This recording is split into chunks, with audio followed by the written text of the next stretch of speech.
মধ্যপ্রাচ্যের আকাশে সতর্ক সংকেত বাজল। সৌদি আরব জানিয়েছে ইরানের বিরুদ্ধে কোনো সামরিক অভিযান চালানোর জন্য তার আকাশসীমা বা ভূখণ্ড ব্যবহার করতে দেবে না।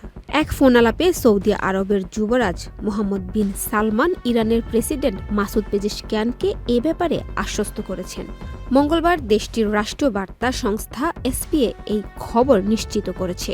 বার্তা সংস্থাটির প্রতিবেদনে বলা হয়, ফোনালাপে সৌদি যুবরাজ আঞ্চলিক নিরাপত্তা ও স্থিতিশীলতা রক্ষার উপর গুরুত্ব দেন।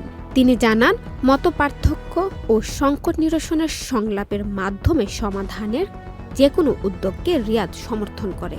সৌদি আরবের এই ঘোষণার আগেই সংযুক্ত আরব আমিরাতও একই ধরনের অবস্থান নেয়।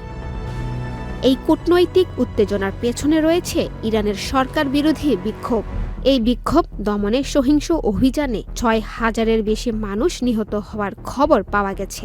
এই প্রেক্ষাপটে মার্কিন president Donald Trump USS Abraham Lincoln বিমান বাহিনী রণতরীটি ওই অঞ্চলে পাঠিয়েছেন। এদিকে মঙ্গলবার মার্কিন প্রেসিডেন্ট আবারও ইরানের বিরুদ্ধে হুঁশিয়ারি দিয়েছেন। আইওয়াই দেওয়া এক ভাষণে তিনি বলেন, আরও একটি বড় নৌ আর্মাডা ইরানের দিকে অগ্রসর হচ্ছে।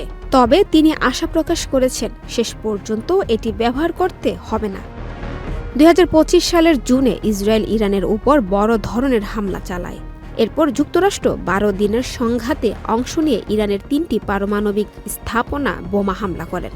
ওই সংঘাতের পর থেকে ইরানের পারমাণবিক কর্মসূচি বন্ধের দাবিতে যুক্তরাষ্ট্রের চাপ অব্যাহত রয়েছে। মুস্তাদ শৈলী, চ্যানেল আই।